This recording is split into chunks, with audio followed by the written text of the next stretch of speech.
Hello everybody and welcome back to a brand new Doctor Who video where today I wanted to discuss the exciting news that animations are confirmed. There are going to be future animated Doctor Who stories. The classic Who animations are to continue.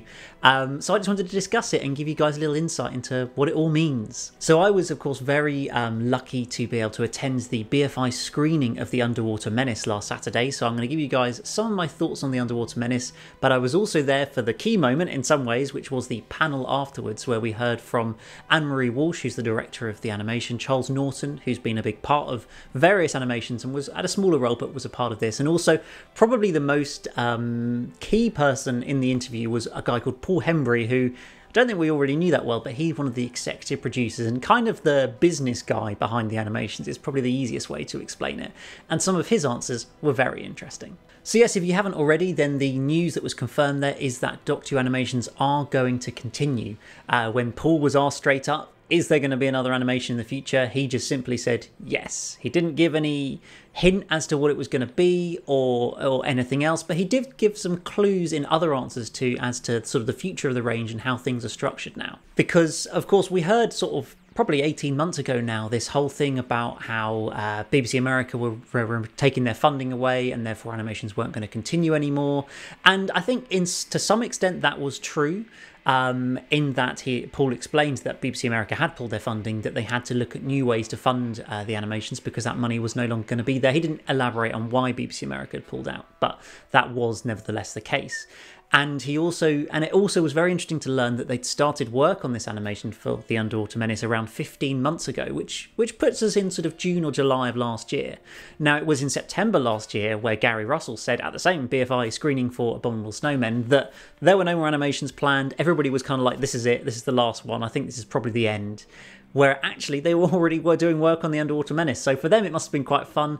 And I think it also shows us that sometimes some of these rumours and things that really gain traction and become basically common knowledge aren't always as true as we think they are. So it didn't become completely clear as to exactly how the animations are being funded now. There was a question about whether Disney are involved in funding it at all, and that was a categoric no, absolutely not. Disney are not involved in the funding of the animations.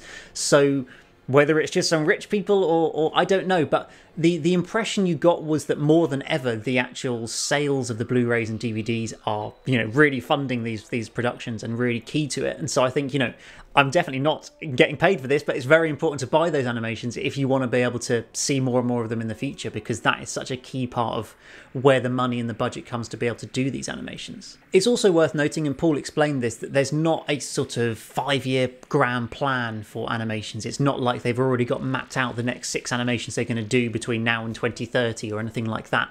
They very much take it kind of 1 or 2 animations at a time on a case-by-case basis in terms of putting together a business case, because ultimately this is all about business. We're the fans, we just want to see the exciting animations and stuff, but actually this is all business and money, and that's what a lot of it is about, as much as it is a labour of love as well.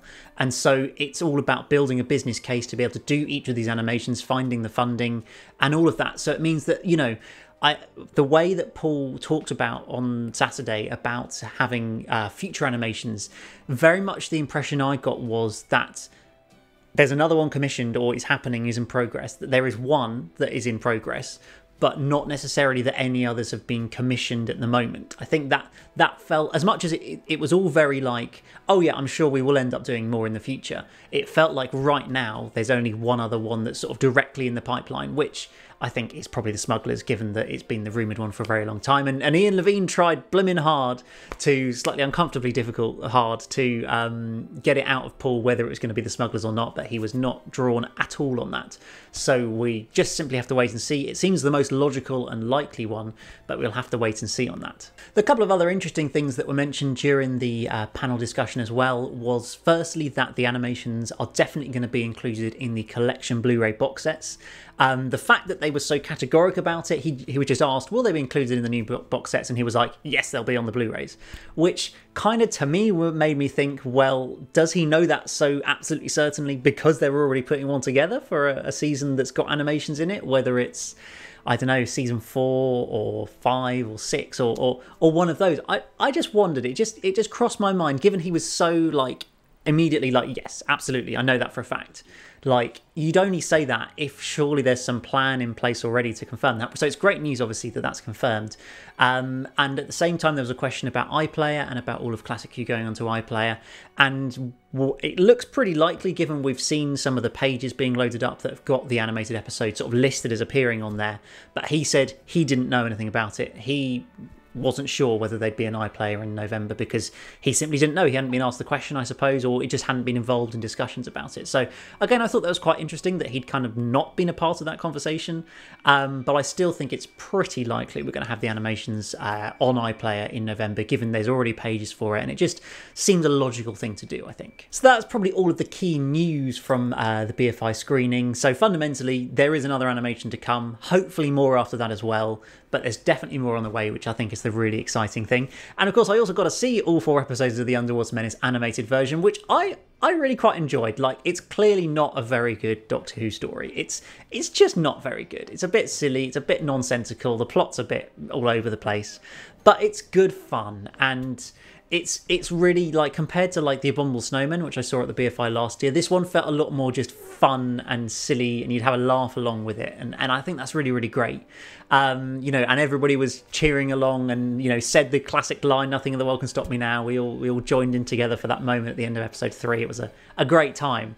And I don't know, it as much as it's not a very good story, it was a fun animation. I thought, you know, visually I thought it looked really, really good. It sort of took me the first 10 minutes to maybe adjust to the animation style again.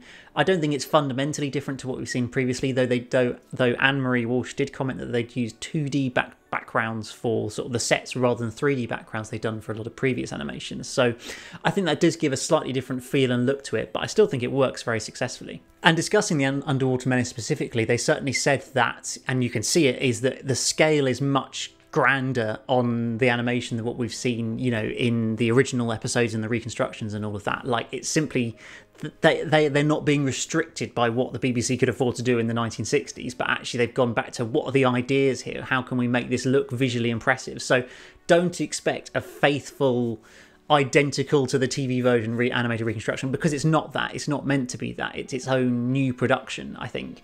And I know that that annoys some people, and I get it, but I also do think that, like, the animation's never going to look perfectly matching what originally happened in the 1960s, and frankly they explained that it just wouldn't really work with the long static sequences of just people talking in front of a, you know, wide shot or something. Like, visually it just wouldn't really work very well. And so, and all the audio's there. It's not like they're cutting bits out. They're not doing like a Macra Terror style thing of cutting out half of the story and whatever. I know that caused a whole load of drama 4 years ago. So there's none of that in there. It's just simply they've used a bit more creative license with the designs of characters and sets and things like that. And I think overall it's a really visually impressive story now. You know, as I say, the plot's not really there, but visually I think it looks great, and I definitely would recommend it and say it's worth a watch. I'm not sure I'm going to go back to it time and time again, but I think it's probably still worth it. So yes, it's very exciting to firstly see the Underwater Menace animated version coming out in November, so that's definitely worth picking up. And also the exciting news that the future of animations are also looking in much safer hands than they were, say, a year ago, which is great news. So guys, let me know down in the comments below, what would you like the next animation to be? It's probably going to be the Smugglers, but what other ones would you like to see? I'm sure Dalek Master Plan is going to come up a lot. I feel, given the way they were talking about it on Saturday, I think it's unlikely that's going to be anytime soon, but you never know, so let me know your wishes in the comments down below. But that is just about it for this video, guys. Remember to hit that like button, that subscribe button if you're new here, and I'll see you again very soon for a brand new video. But for now, it is goodbye.